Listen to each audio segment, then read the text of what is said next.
myself? That scares me every time. So yeah, this session will be recorded. So like for that reason, and also because of the nature of the session, we won't be encouraging like disclosures or anything like that. But if you do have a question or would like to say something about something within reason, you are more than welcome to do so. There's loads of us here now, so I think that's as many as we were expecting. So I may as well start sharing screen and get ready to go. 1 second. Also, I hope you've all had a nice day. It's a long day, I know, so really grateful that you're all here. Evening workshops are always kind of tiring and stuff, so I won't keep you for long. Last time we ran this was less than an hour, so fingers crossed we'll be around that. But I think I'll just get started. So as it says there, my name is Aoife Grimes. My pronouns are she, her, and I am a research assistant in sexual consent education and sexual violence prevention here in Trinity. So I guess that kind of means a lot of things, but what I do day to day is I kind of work in trainings and do some research around sexual violence and kind of speak to the needs of the Trinity community, hopefully, in regards to, as I say, changing culture. So why I'm here today, and I'll go into that a little bit more, is because a lot of you, or some of you, have been interested in kind of how new areas of our society around consent and disclosure can feed into your societies. Also, when I was writing this, I discovered how weird it is. Society and societies are very interchangeable. But anyway, this session is being recorded, as I say, so we'll be able to send on to people who didn't make the last one, because I recorded it last time, but it didn't work. And there was people looking for it. So this time, hopefully it will work.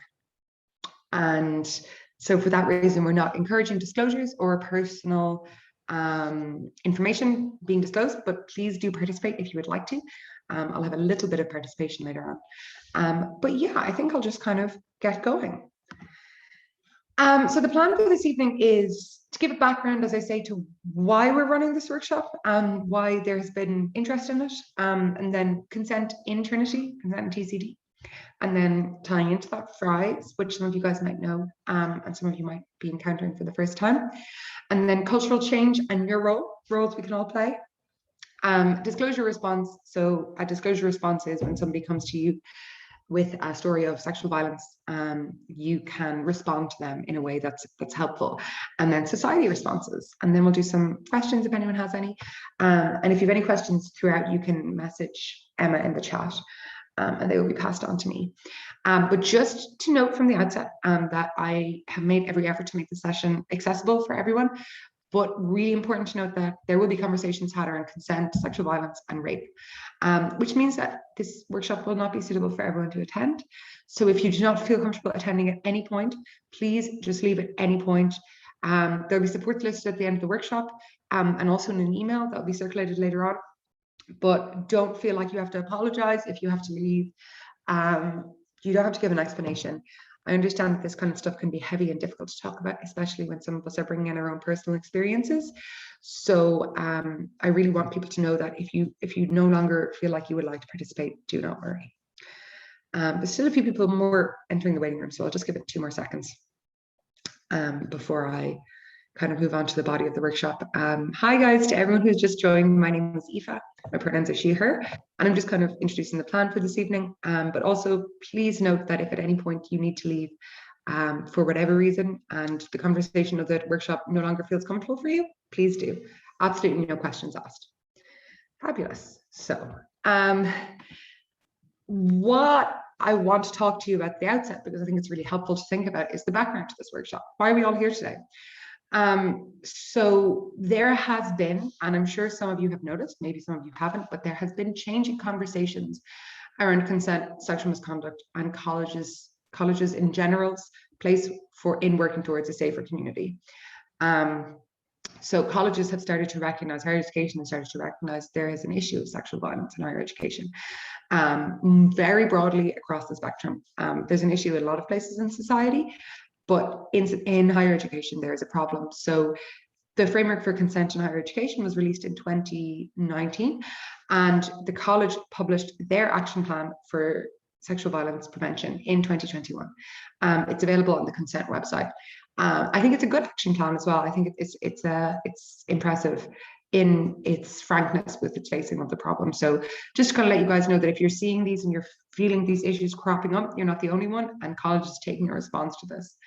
And then specifically this workshop today, we had, myself and the CSC, some conversations were had by us around fulfilling the needs of societies and educating on the new aspect of community culture in Trinity. So we realized together that maybe we would need to start having these kind of conversations. And we ran some focus groups over the summer.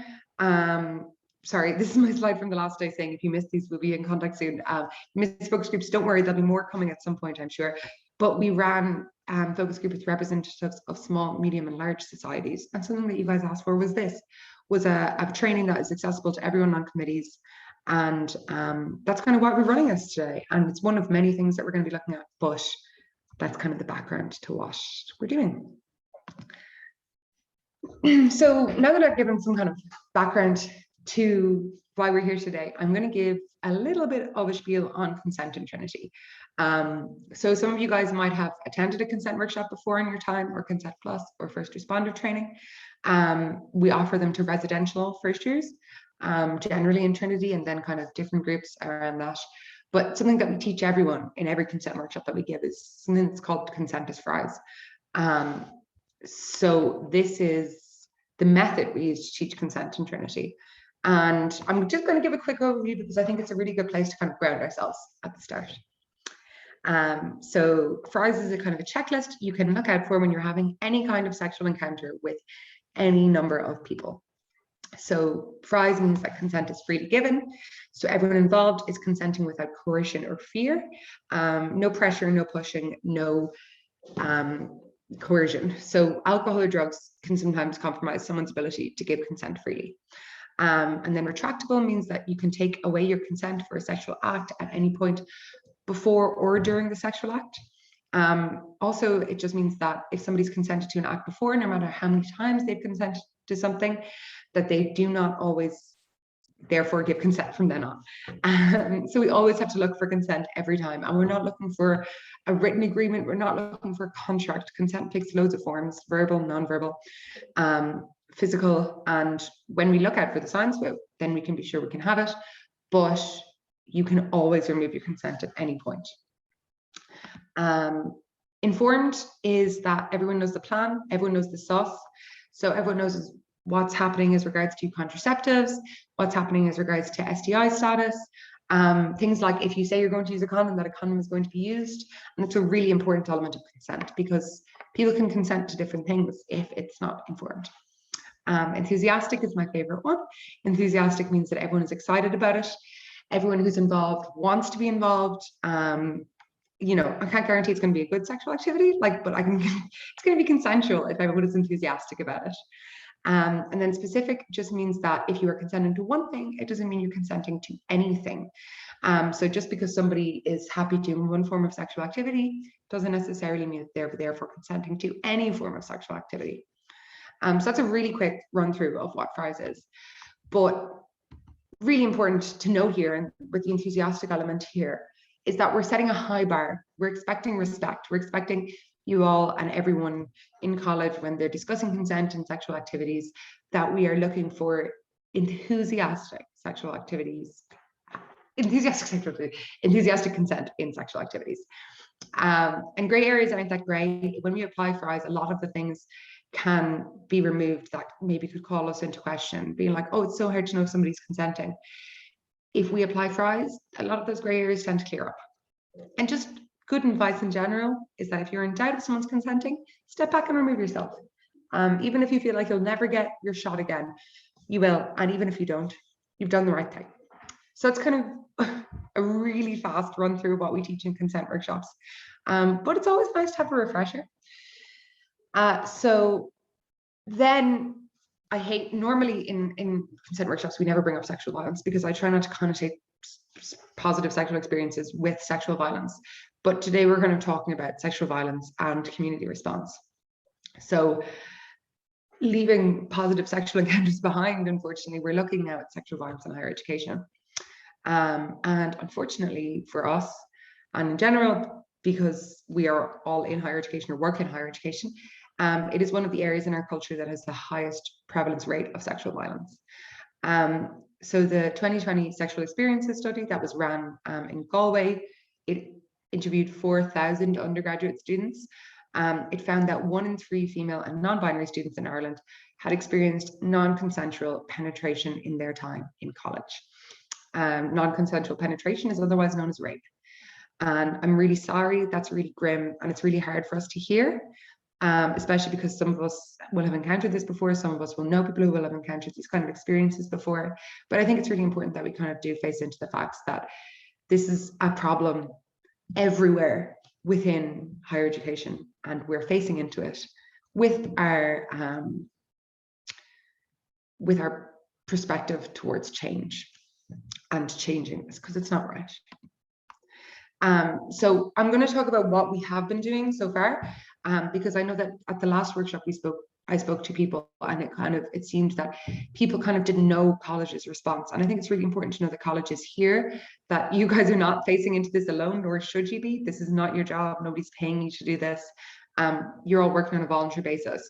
So there are things happening in college, and we're going to sports later, but just to let you know, we have a website that I will show you guys later, which has loads of resources and information around consent and sexual violence.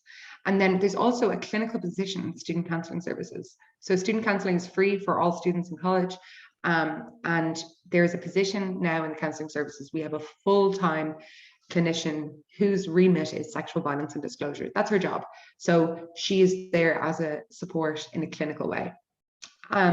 We work in a cultural education approach. So that's you and every other person that we give workshops to every year, which is a really great way of impacting culture and impacting cultural change.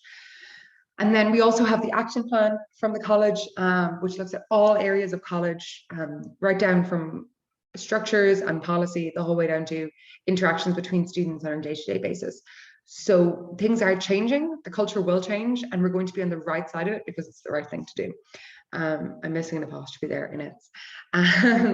But yeah, so I think that it can feel quite overwhelming when we're faced with statistics and the reality that a lot of us live with, but things are changing. I've been in college for 6 years now. I was an undergraduate, and now I'm a research assistant, and the change that we've already seen has been immense. So I think it's important to note that. But also really important to note that sexual violence doesn't happen in a void. So what do I mean by that? So that actions that we take and the decisions we make in everyday life impact on the prevalence of sexual violence. It's a really important sentence if we think about it. The actions we take, oh my God, my really important sentence is gone. The actions we take and the decisions we make in everyday life impact on the prevalence of sexual violence. So even if we're not partaking in sexual violence, and to be honest with you, I really highly doubt that any of you are partaking in sexual violence, but the actions that we partake in can create a culture in which sexual violence is normalized. So if we look down at the bottom of our period here, things like rape jokes, attitudes like boys will be boys, or girls should stay at home, victim blaming, what was she wearing, what were they having to drink, locker room banter and sexist attitudes, that's a normalization of dangerous behavior. So that kind of normalization can lead to stalking, it can lead to catcalling, it can lead to unsolicited dick pics, image-based sexual abuse, non-consensual photos. And then this kind of degradation behavior can lead to things like sexual coercion, threatening, covert condom removal, and then all the way up to rape and sexual violence. So what that means is that rape jokes, sexist comments, uncomfortable behavior, and unwanted advances all contribute into a culture in which rape is seen as normal.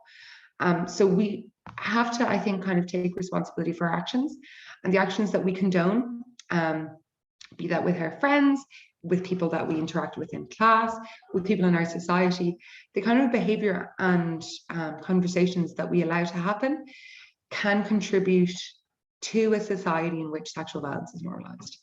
But what this also means, and this is the good side of it, is that we can contribute to prevention of sexual violence through our actions. So I think I have here a slide in which, I don't know why it's not coming up. Oh, sorry, the information has been removed here. I was going to ask you guys if we had any ideas of actions that we could take on an individual and a society level to kind of remove the condoning of these kind of behaviors. So like, can anyone think of anything, or would people prefer not to speak? Sounds good. Okay, we'll go through it at the end. But yeah, so we note that the behaviors that we condone can change the culture and sexual violence, which is really key. So I'm going to move on to kind of the second part of the workshop, which is what to do when somebody makes a disclosure to you of sexual violence. So really important to note at the outset here is that this is not your job. It is not your job to be someone's counselor. It is not your job to be someone's only supports. But that being said, a lot of you did say to us that you're worried that you don't know what you would do if somebody made a disclosure of sexual violence to you. So this is something that came up in the focus groups, that we felt that some of you were worried that you might not be able to respond correctly if someone makes a disclosure of sexual violence to you. And if this does happen, there are some really important things to keep in mind. The first most important thing to keep in mind is that your position is one of support and signposting. You are not here to fix this. And moreover, you're not here to investigate who did what, whether or not it was right or wrong, because it's not within your remit. It's not within my remit. It's not within a lot of people's remit. And there's procedures in place for that, which we'll talk about in a minute.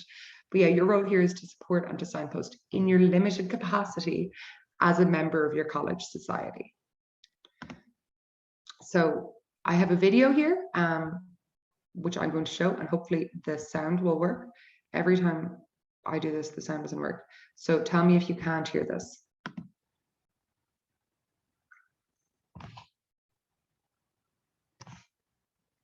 The culture we exist. Can we hear it? Yeah. Fab. Thank you. I'll bring back that.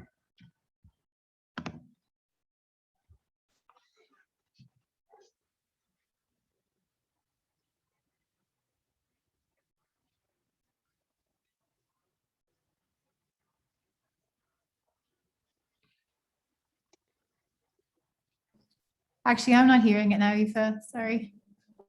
Oh, sorry. I'm wondering if it's a advanced sharing options. I'm really sorry.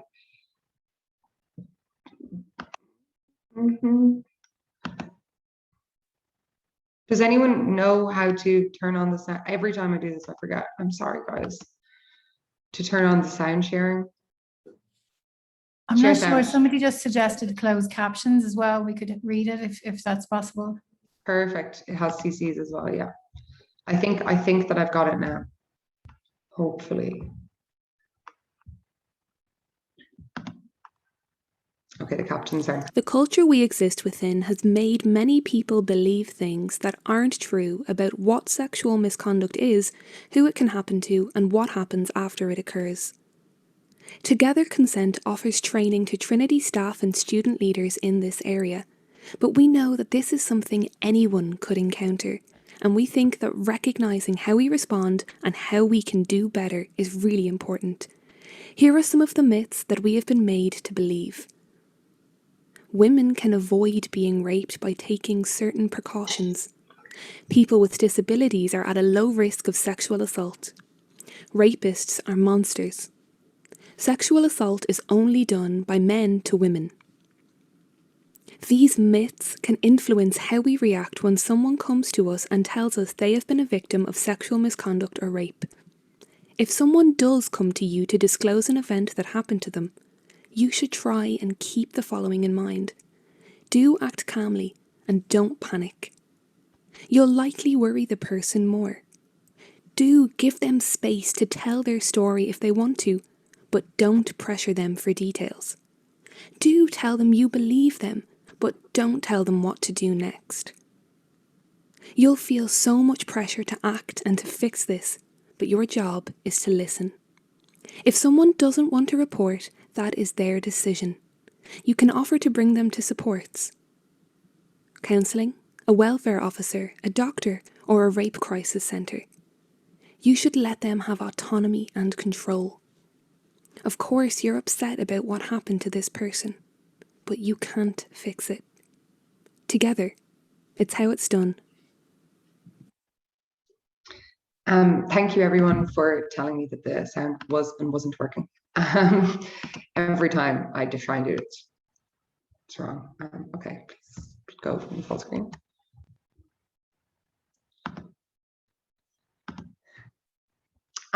So yeah, that's one of our suite of videos that we have on our website, which I'm going to show you guys in a second. And I think it's a really helpful one to kind of give a brief introduction around what to do if somebody comes to us around sexual violence. So building upon that, it's not your job to fix the problem or to save someone who is a victim, but sometimes it's helpful for us to know what a trauma response might look like. So this kind of thing maybe feels strange because I'm saying that it's not your issue, or it's not that it's not your issue, but that somebody comes to you, you can't be the person to solve this. But if somebody comes to you and they're exhibiting these kind of behaviors in the aftermath of trauma, it might make more sense to you. So I'll just run through them briefly. So like behavioral responses after sexual trauma can look like maybe changing where people want to work. Maybe they don't want to go to events anymore. Maybe they are finding it difficult to keep up with personal hygiene, things like that. Cognitive responses after trauma kind of include things like being in a conscious state of anxiety, finding it hard to concentrate on things, maybe finding it hard to concentrate on college work, maybe finding themselves in a low mood more often. Physical can be just physical marks in the body following sexual violence, so like physical hurt. Emotional responses can be really varied, so can all of these, but emotional responses might be things like being quite weepy, quite in low mood, maybe finding it difficult to connect with others, finding it difficult to empathize. And then social responses can be, again, really kind of anything, but something that we see quite often, which maybe guys kind of goes against our idea of what a victim of sexual violence might present like, is that sometimes after somebody is a victim of sexual violence, they might actually engage in more sexual behavior than they used to. And maybe they won't, but sometimes they do. And I think that it's really important to recognize that this is the normal response. And trauma responses are different for everyone. Basically, they just really affect how our mind works and our body works sometimes. So when somebody, experiences sexual harassment, assault, or violence, and then starts to exhibit these kind of behaviors, it doesn't mean that they are any less worthy or more worthy of attending any kind of supports. And that's really important to know, so that if somebody is like, we're like, oh, they're not acting like a victim, that's not what I think that a victim should present like. I don't think this happened to them because they're doing this. We have to stop thinking that way, and we have to set people up with supports if they need them. So yeah, I just wanted to briefly touch on trauma responses. And then there's nothing straightforward, but on the next slide, I have some things listed to keep in mind if somebody does come to you. And then something really important to note, you guys, is that when disclosures are made of sexual violence or sexual assault, or really disclosures of anything in this regard, the welfare disclosures, they're not confidential to you. So if somebody says to you, I'm going to tell you this, if you promise me you won't tell anyone, you have to say, no, I won't, because I might have to pass on this information to a counsellor or somebody who works in a certain office in the college, because I'm worried for your safety, things like this. In general, though, it's always a safe bet to say, I'm only going to say this to a counsellor, because then the counsellor will be able to signpost from there. But that is completely your right, and you do not have to hold someone's secret, nor should you say you will, because that can put you in an unsafe position. Also really important to note that if somebody comes to you and you think they are in immediate danger, or you think that somebody under the age of 17 is in immediate danger, or has been in danger in the recent past, then you can go straight to the counselling services immediately and say, I think somebody's in danger, I think we need to contact the guards. And there's always somebody on call in the counselling services available for that. But generally the hours are 9 to 5, but there can be workarounds if you contact a junior dean. So yeah, really important to note that this is not on you. This is not your problem to fix. It's a problem to share with all of us, and we all have a part to play.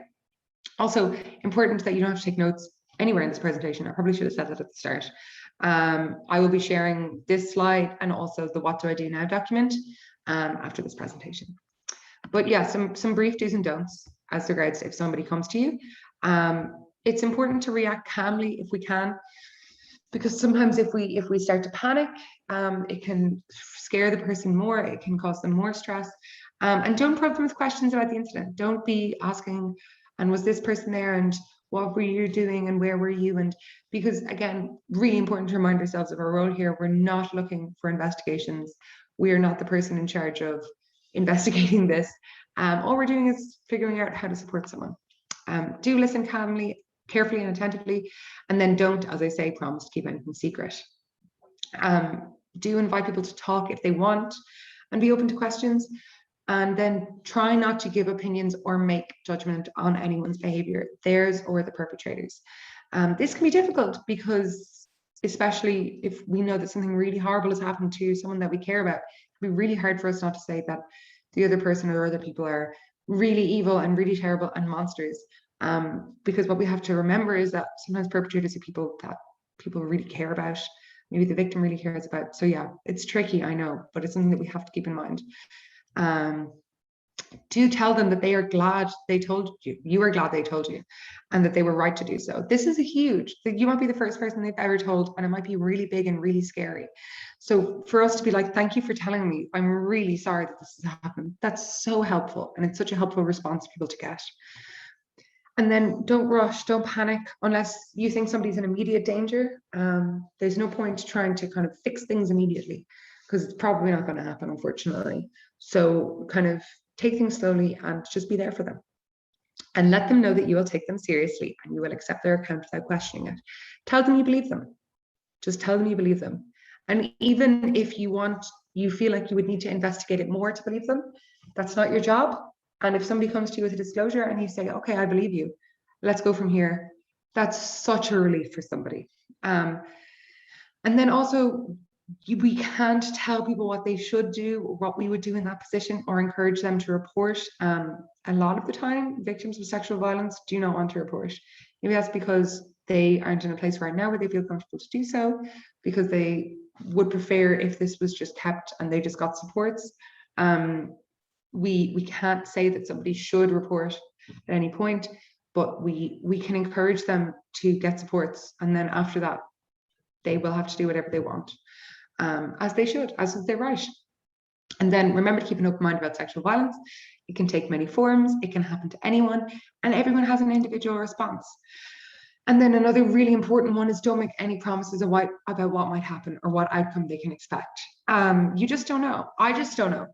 Most of us don't really know what we can expect from any kind of procedures, from any kind of criminal proceedings, which is a really unlikely thing to occur. But anyway, we can't predict what would happen, and we can't make false promises. So all we can say is that we support them, we will set them up with supports, but we can't promise anything. And do check in with them to what they need both now and in the future to feel okay and safe, to an extent. Figure out what supports they will need now in the future to be safe, but don't make promises that you can't keep, nor should you keep, around doing things that might be above and beyond what you are capable of, especially in your capacity as a student on a committee, as a student who maybe has a job. This is one thing that you're doing, and just listening is a huge amount when you can't promise much beyond that. And don't assume you know what's best for them, which is good advice in general, I guess. Do some grounding and breathing exercise if they're overwhelmed, but try not to minimize. So don't be like, oh, like it's fine, that's fine. Don't worry, it wasn't that bad. There's no scale of severity, excuse me. When we talk about sexual violence, there's no such thing of like, oh, this is a low level act, so people will react in a low level way. We don't know what people are bringing to things. We don't know what experiences people are bringing. So really important to note that. And do offer signposting, and don't express surprise or disbelief if you can. So don't be like, oh my God, that's crazy, that could never have happened, because that's not helpful, because it did. And then the most important thing is ensure that somebody's in full control over what happens next. So what I think is helpful sometimes is to be like, listen, I'm going to contact this person and I'm going to ring the counselling services and then I'm going to do this. Is that okay with you? Does that sound okay to you? And then after that, you can say, and I think maybe you should contact your tutor. Does that sound like something you could do? So signposting and then also telling them what you're going to do afterwards is really reassuring, and it shows them that they're actually in control of what happens next. And I know I've said it before, but we can't fix things for people. It's really sad that this has happened, and we can feel extreme empathy and we have to get support ourselves, but we can't fix them. Sorry, that's really heavy, but I think it's important to go through. So signposting and supports, I'm going to circulate a list of supports in a document called What Do I Do Now? And I'm going to show you our website in a second because I think it's a really good resource. But I want you guys to know that you're not alone in this, and it's normal and okay for you to feel overwhelmed if this happens. So please mind yourself and others. Please, if somebody does come to you and make a disclosure, I think it's a really good idea for you to set up an appointment for yourself with the counselling services. I don't think that's an overreaction. I don't think it's something that you shouldn't do. I think if somebody comes to you and says that they are a victim, and you say, I need some support after this. This is heavy, this is a lot for me to take on. I think that's a good thing to do. I think it's a sensible thing to do. And I think it's really important to mind yourself. Because if you are not minding yourself, you literally can't help anyone else. And that's the facts. And sometimes it's difficult for us to do that. I know that it's difficult. I found it really difficult in my undergraduate experience to kind of balance things like that. But prioritizing yourself is so important, because you can't set yourself on fire to keep other people warm. But here is our new website, and hopefully this will work. My screen is, can everyone see this? Yeah? Yeah. Sick, amazing. Thank you so much. So the URL there is just studentcounselling.com/consent. And there's a huge amount of resources here. So all of the videos that I spoke about are here on the website. There is also in the support section, supports following sexual violence here, you can get help now. So if you think you're a victim, or you know you're a victim of sexual violence, assault, or rape, there's a huge document here called What Do I Do Now?, which goes through all of the procedures in place. I'm actually not going to download it again. Goes through all the procedures in place, what it looks like, what procedures might look like, how to get supports, how to contact your tutor, things like that.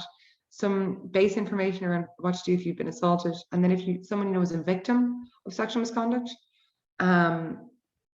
there's information about what you can do to help them. And then also what to do if you think somebody might have been a perpetrator of sexual violence, which sometimes can happen. So what to do if you think in a way that you've acted unconsensually towards someone else. We also have information about all of the types of the workshops that we offer here. So consent, consent plus, first responder, bystander intervention, some great educational resources. Specifically, this one here I think would be helpful to a lot of you guys, is trauma-informed care and services. So it's like how to make things more trauma-informed, be that events, be that handouts you give out, be that the work you do in college, just like what trauma is and how we can make sure we protect survivors. And then how to get involved if you're a staff or student. And then in this support section here, underneath we have TCD supports and external supports. So in TCD supports, you can see all of the supports and how to contact all of them. And they're all there, they're all available. And a lot of these will have really flexible hours. And this is their job. This is their job, to be your supports and to be supports for others. And then we also have external supports here. So like crime victim helpline, rape crisis centers, nightline. So yeah, really important to remember this, that there are supports available. And then kind of going back to your societies, you can book a together consent training, or like submit a together consent training request rather, here on our website. And then there's some information about policy here, and this is where you can see the action plan for sexual violence and harassment in Trinity. So yeah, this is a really great way to kind of base your knowledge after this, and I hope that it is helpful. I'm going to keep giving the thing now, if it'll go into full screen. So before we finish up, because I'm nearly done, I wanted to ask you guys to think about what actions you can take as a society. So not on a personal level again, because we want to try and remember that this is not something that we can fix personally, but that we can maybe think about how we can change as a society to ensure that things are a little bit better for us. So think about who you are, what you do, and what you want to achieve this year. So who are you as a student? Who are you as a society? I know, for example, that I was a member of the Viz Arts committee when I was in my undergraduate. So maybe for me, I would have thought about how sexual violence would fit into our events. So like how to make sure people feel safe at events. Maybe I could think about like, oh, is this event inclusive to people who are survivors of sexual violence? Things like that. Maybe I would say, oh, maybe let's look at our constitution. So there's a lot of little actions we can take that kind of help to change the pyramid. Remember the pyramid I talked about earlier? There's actions we can take that can ensure that things are better as regards to a cultural perspective around sexual violence. So I was absolutely mega busy in September, and I know that some of you got in contact and I haven't gotten in contact back, and I'm really sorry. I did training for like 450 people over the last month, so it's been so busy.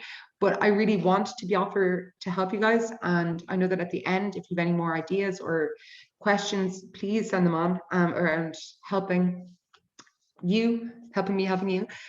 So like you can look at events, standards of behavior documents, so like behavior that you think should be expected within your society, and maybe creating that law in your constitution. Creating space to have important conversations. So maybe you want to have a conversation around sexual violence and things we can do. Maybe you want to run an event for that, something like that. And then whatever else you can think of. I'm not going to pretend I have any of the amount of the ideas that are out there.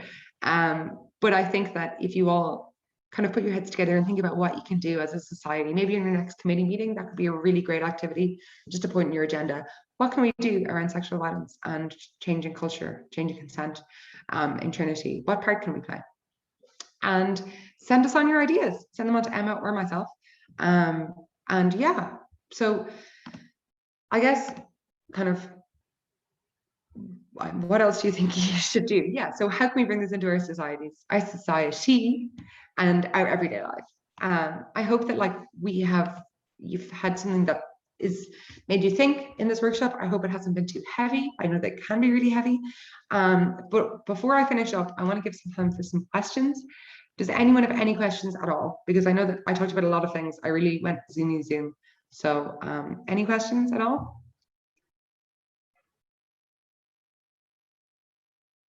Okay, perfect. Listen, I'm so good. I just answered everything.